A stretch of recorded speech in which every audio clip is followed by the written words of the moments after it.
Down for what's tipping the scales in the case of Kouri Richins, a Utah mom accused of killing her husband and then writing a grief book about it.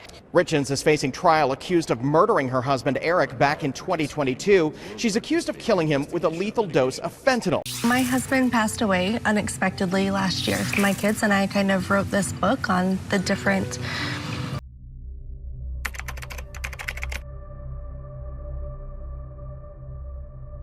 They were the couple everyone admired, a devoted husband, a loving wife, 3 beautiful children, and a dream home in the mountains of Utah.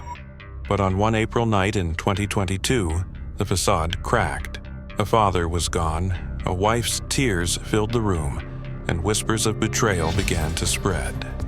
When toxicology reports revealed what really killed him, suspicion fell on the last person anyone expected.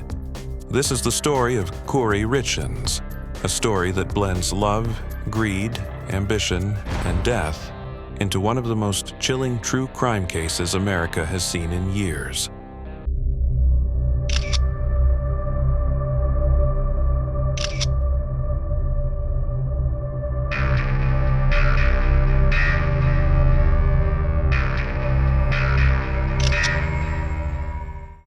Utah, 2022.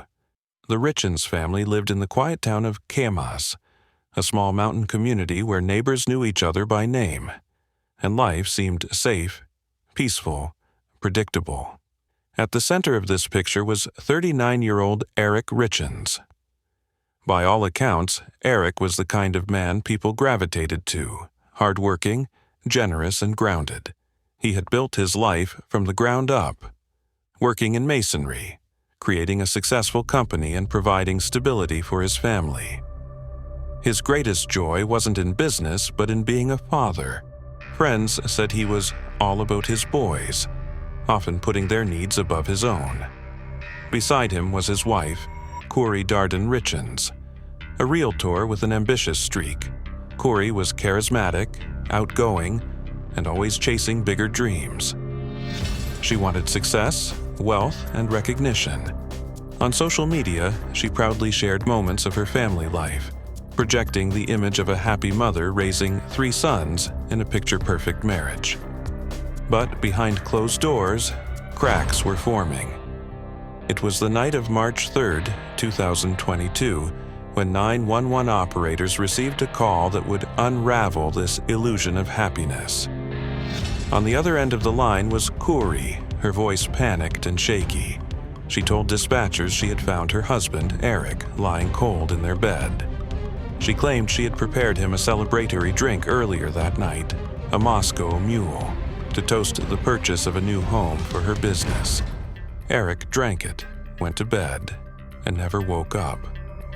When paramedics rushed in, the scene was surreal. Kouri stood by, distraught, as professionals fought to save Eric's life. But it was too late.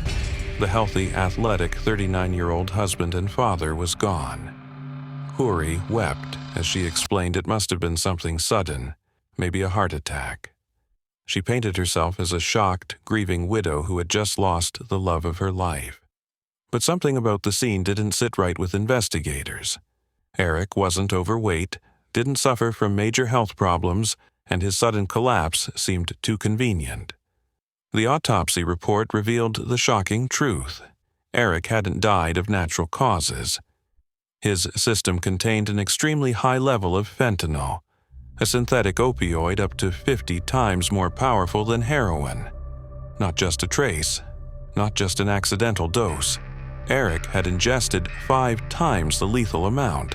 This was no accident. This was deliberate poisoning. Suddenly, the narrative of a grieving wife shifted. Police began to look at Kouri with suspicion. Why was she the one to prepare Eric's drink that night? Why was she the only one who stood to benefit from his death? The pieces of the puzzle were about to come together. As investigators dug deeper, a chilling pattern began to emerge. Eric's friends and family revealed that he had been living in fear of his own wife. According to those closest to him, Eric had confided that he suspected Kouri had tried to poison him before. On Valentine's Day, just weeks before his death, he fell violently ill after a dinner she had prepared. He told a friend he believed she had slipped something into his drink. Even more disturbing, Eric had allegedly told family members, "If anything happens to me, it was Kouri." Why would a wife and mother of 3 risk everything to kill her husband? Investigators soon found the answer: money. Behind the happy facade, Kouri and Eric's marriage was strained by finances. Kouri had ambitious real estate projects she wanted to pursue. Eric, ever cautious, resisted pouring money into risky ventures. But detectives discovered something far darker. Kouri had secretly taken out life insurance policies on Eric, totaling millions of dollars. In some cases, she allegedly forged his signature. Eric, it seemed, was worth more to her dead than alive. After Eric's death, Kouri embraced the role of a grieving widow. She organized his funeral, gave interviews, and spoke about her children's pain. She even published a children's book about grief, titled "Are You With Me?", a book that encouraged kids to believe their deceased parent was still watching over them. On television, she appeared soft-spoken, almost saint-like, a woman trying to heal her children's broken hearts. But investigators saw through the act. To them, the book wasn't healing. It was evidence of something chilling, an attempt to craft an image of innocence while hiding a deadly secret. The biggest break came when investigators traced how Kouri obtained the fentanyl that killed Eric. A confidential informant told police that Kouri had been asking around for powerful drugs. She reportedly asked for something strong, some of that Michael Jackson stuff, a reference to the anesthetic that killed the pop legend. Eventually, she was linked to a known drug dealer who admitted to supplying her fentanyl in February and March 2022, the very timeline leading up to Eric's death. This was no coincidence. More than a year after Eric's death, the case finally broke wide open. In May 2023, police arrested Kouri Richins at her home. The charges: aggravated murder and possession of a controlled substance with intent to distribute. The news rocked the community. The woman who wrote books about healing grief was now accused of creating that grief herself by murdering her husband. Court filings painted a terrifying picture. Prosecutors alleged that Kouri had tried to kill Eric on multiple occasions before finally succeeding. They presented text messages, drug deals, and financial documents as evidence of a calculated plan. The defense fought back, claiming Kouri was being framed by circumstantial evidence. They argued she was a grieving widow targeted because of her financial disputes with Eric. But the prosecution's narrative was damning. A woman who valued wealth over love, who saw her husband not as a partner, but as an obstacle. For Eric's family, the grief was unbearable. His sisters and mother spoke publicly, saying they had always worried about Kouri's influence on Eric.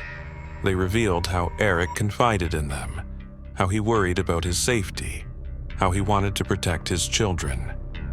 On social media, people debated whether she was guilty or a victim of overzealous prosecutors. But one fact remained: Eric was gone, and fentanyl didn't end up in his system by accident. As of now, Kouri Richins awaits trial. She has pleaded not guilty. The legal process will decide her fate. The world continues to watch, waiting for the final verdict in this twisted tale of love and betrayal. The Kouri Richins case forces us to ask difficult questions. How well do we truly know the people closest to us? Can love blind us to danger hiding in plain sight? This isn't just the story of a murder. It is the story of a family destroyed, of innocence lost, and of a chilling betrayal that will haunt Utah and America for years to come. Thank you for watching. If this story moved you, subscribe for more true crime documentaries where we uncover the hidden truths behind the darkest crimes. Because no matter how deep the lies run, the truth always comes out.